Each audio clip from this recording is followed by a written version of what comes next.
Olá, gente. Hoje nós vamos falar sobre a formação dos Estados Nacionais. Eu quero que vocês prestem bastante atenção na nossa aula de hoje.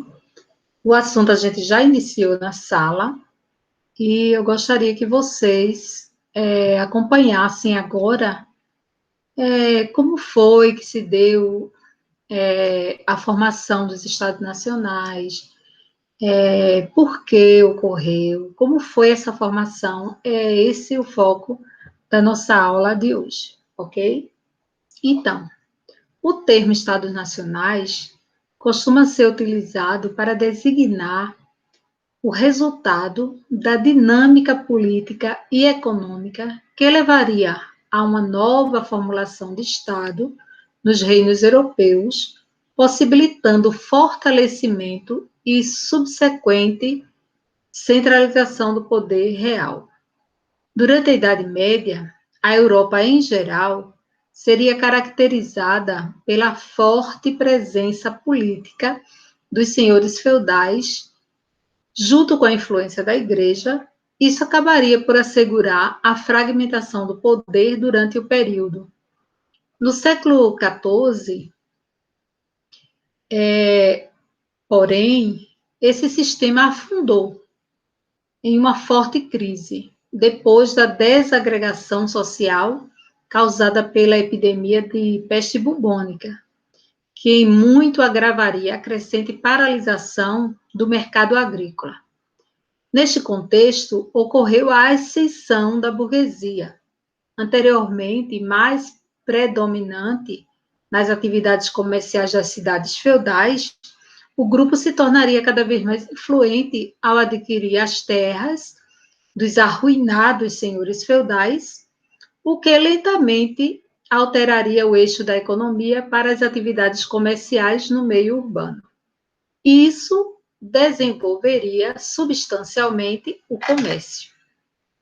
A diminuição do poder dos senhores feudais também levaria ao fortalecimento político dos reis, aliados com a ascendente burguesia. Os monarcas, eles tiveram maior possibilidade de arrecadar os impostos necessários para desenvolver e manter as instituições necessárias para a administração e segurança pública. Os recursos para isso eram garantidos por meio da promoção da economia mercantil, ao mesmo tempo em que beneficiava a burguesia. Entretanto, o rei ainda cultivava o apoio da nobreza, reforçando os laços de fidelidade entre eles, ao atraí-los para a corte e promovendo seus membros mais destacados para importantes cargos no Estado.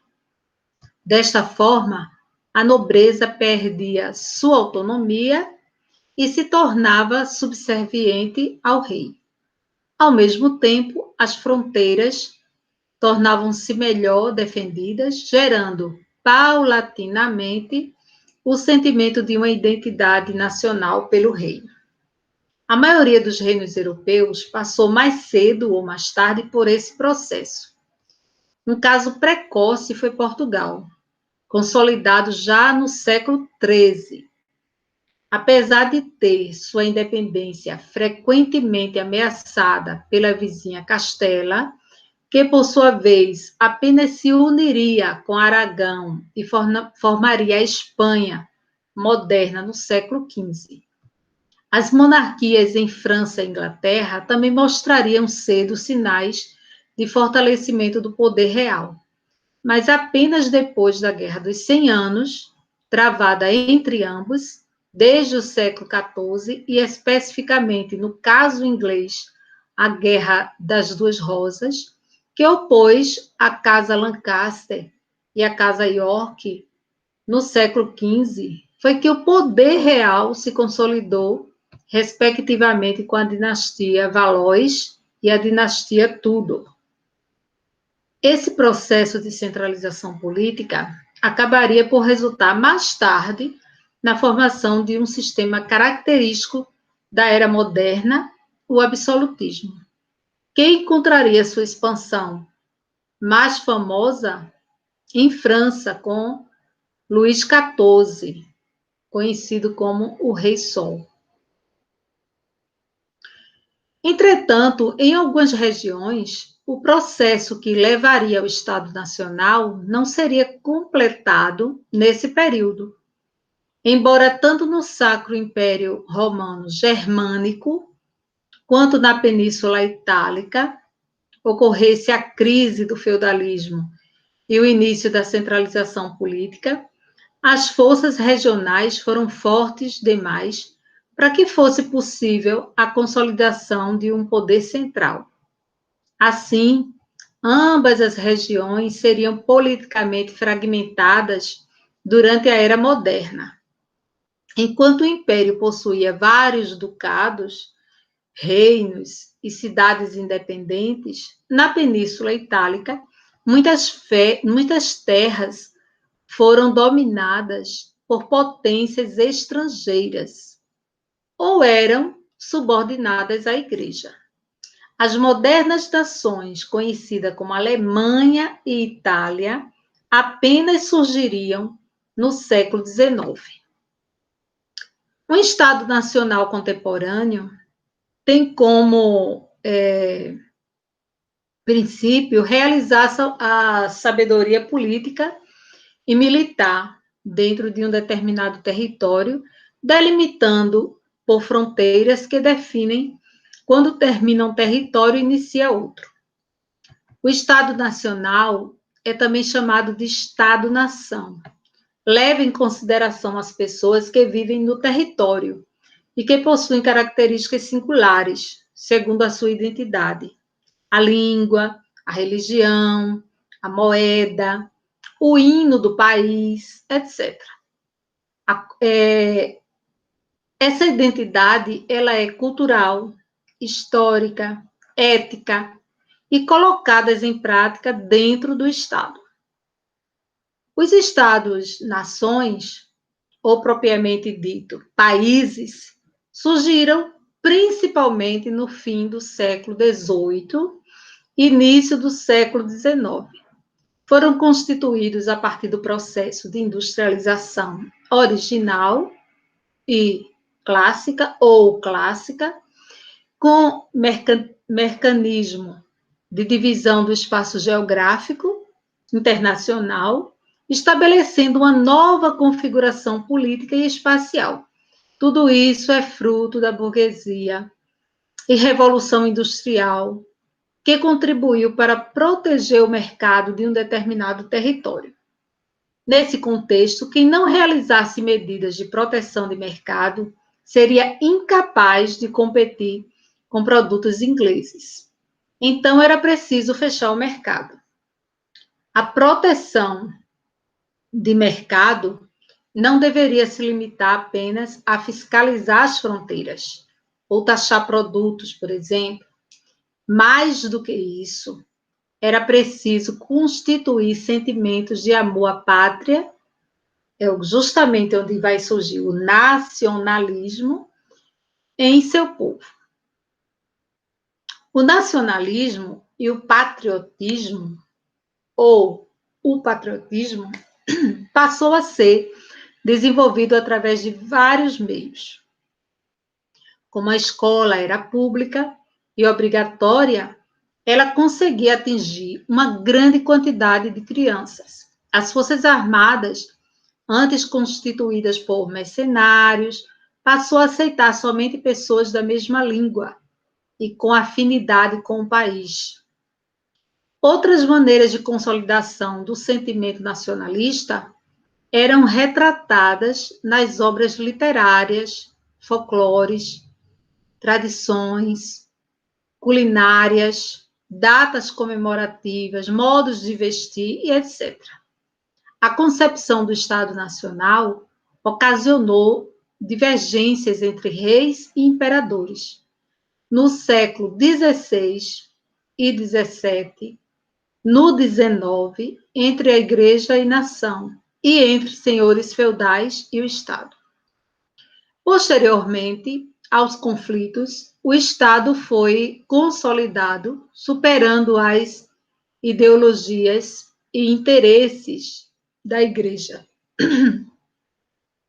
e dos senhores feudais. Assim, promoveu a centralização do poder e essa dava direito de representação da nação. Mesmo com a vitória política do Estado-nação, ainda existem países que não detêm uma hegemonia de nacionalidade e de língua, como, por exemplo, Canadá, Suíça, Rússia, entre outras. Agora a gente vai falar um pouquinho sobre o nacionalismo. O nacionalismo é um conceito desenvolvido para a compreensão de um fenômeno típico do século XIX. A ascensão de um certo sentimento de pertencimento a uma cultura, a uma região, a uma língua, a um povo, ou em alguns argumentos nacionalistas, a uma raça específicos, tendo aparecido pela primeira vez na França, comandada por Napoleão Bonaparte, e nos Estados Unidos da América. Tal fenômeno passou a ser assimilado pelas forças políticas que haviam absorvido os ideais iluministas de rejeição do antigo regime absolutista e que procurava a construção de um Estado nacional de viés democrático e constitucional, no qual seus membros fossem cidadãos e não súditos do rei. Nesse sentido, o sentimento nacional do século XIX alcançou a condição de ideologia política, diferentemente dos Estados nacionais europeus que se formaram nos séculos XVI e XVII. Os Estados nacionais do século XIX identificavam sua soberania no contingente de cidadãos que compunham a nação e não na figura do monarca. Por esse motivo, a tendência ao regime político republicano tornou-se comum nesse período. Além dessas características, há também um elemento indispensável para o entendimento do nacionalismo, que é a formação do Exército Nacional por cidadãos comuns, e não por aristocratas e mercenários, como era no passado, como ocorria nos estados absolutistas. O exército napoleônico foi o primeiro grande exército nacional composto por pessoas que lutavam pela nação francesa e identificavam-se como membros de um só corpo nacional, de uma só pátria. Com Napoleão Bonaparte, nasceu o Exército Nacional Francês, um elemento imprescindível para a composição da ideologia nacionalista. Com Napoleão Bonaparte,